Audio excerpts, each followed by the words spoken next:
What's up? What's up guys? And welcome to my channel, Mike TV, and this is Granado Espada. So for today's video guys, tuturuan ko kayo kung saan ba pwedeng makakuha ng promotion scroll. Ang promotion scroll ay ginagamit yan para ma-promote yung hero from level 60 pataas. Alright? So ito yung sample. Kasi itong si Sage Emilia, level 60 lang yan. So para ma-promote siya ng level 61 pataas, kailangan ko ng promotion scroll. So, ito yung ituturo sa inyo kung saan ba pwedeng makakuha ng mga promotion scroll na normal, recruit, at ng scout. Alright? So, kung bago pa lang sa aking channel, i-hit mo na yung notification bell at yung subscribe button para lagi kayong updated sa mga bagong videos ni Kuya Mike. So, wag na natin patagalin. Let's go! So, unang way para makakuha kayo ng scroll is dito sa event. So, punta kayo dito sa Grand Launching Exchange event. So, kailangan meron kang golden ticket na makukuha mo sa mobs, no? Sa field, sa mga monster. So, dito makakabili ka lang ng 2 pirasong scout promotion scroll, no? Sa mga hero yan na scout, no? So, 2 lang per server. So, diyan natin makukuha yung promotion scroll. Kaso, pang scout siya. Next, makukuha natin yung iba pang scroll dito sa dungeon. So, punta kayo ng raid. So, lahat ng mga boss na nakikita ninyo is pwede kayong makakuha ng promotion scroll na normal, na recruit, at syempre yung scout. Alright? So, yun nga lang, napakadalang or napaka-rare na makakuha ka ng ganyan. So, ng masaklap, limited lang yung pagpasok mo per week. I think 3 beses ka lang makakapag-raid or makakapag-boss dungeon hunt. Alright? So, lahat po ng boss dyan, basta pwede kang pumasok, pwede kang makuha ng promotion scroll. Alright? So, next, pangatlo, saan ba natin makukuha yung iba pang scroll o promotional scroll? So, makukuha mo yan dito.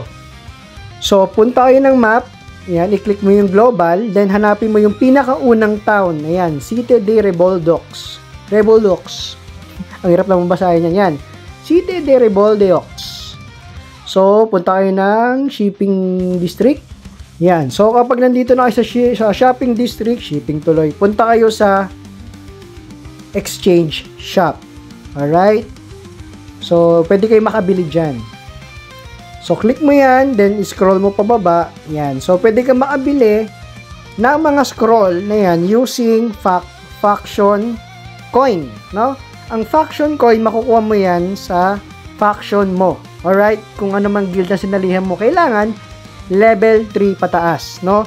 Kapag hindi level 3 ang faction na sinalihan mo, hindi mo mapapurchase to. Alright? So, punta ka ng faction.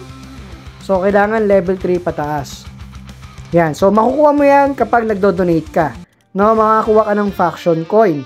Or, punta ka ng command kapag natapos mo yung mga quest na yan, no? Kapag napuno mo yan, pwede mong i-claim yung faction coin, no? Kaya importante dito yung faction mo is level 3 pataas, no? So, ganun kaganda yan.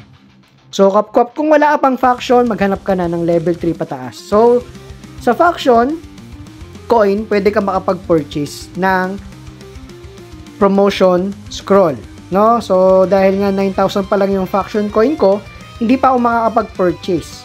Kasi 12,000 ang normal, 14,000 ang recruit, at 17,000 faction coin ang scout.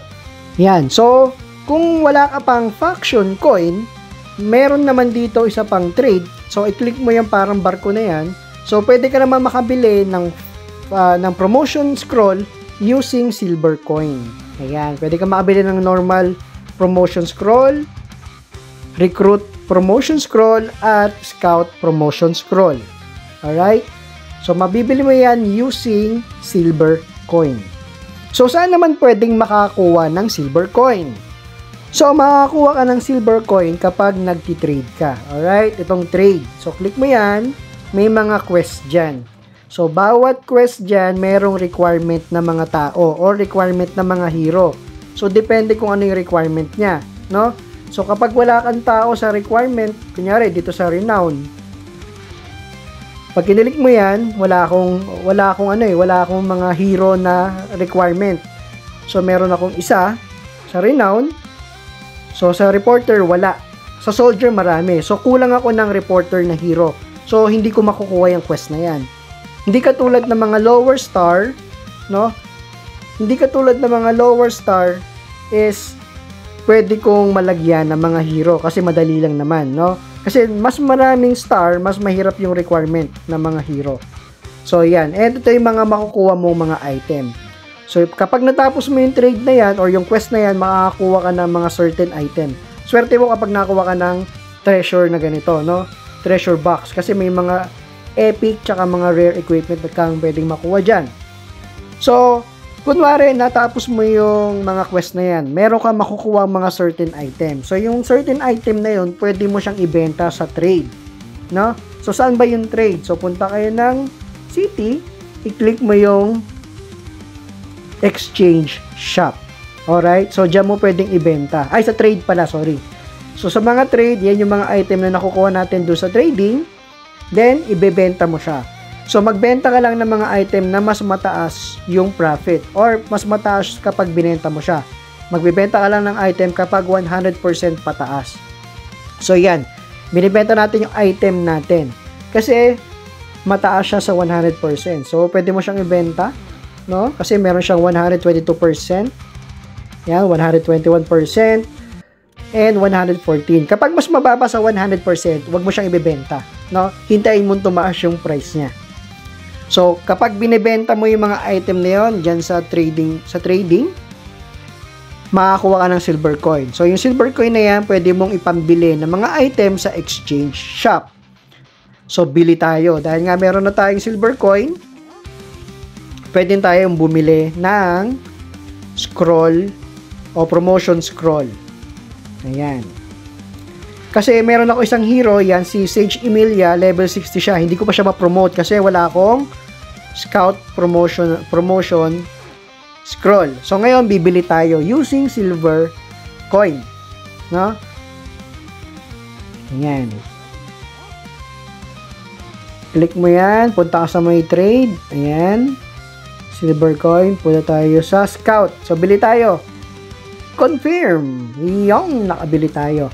So, ngayon, pwede na nating i-promote yung ating Sage Emilia.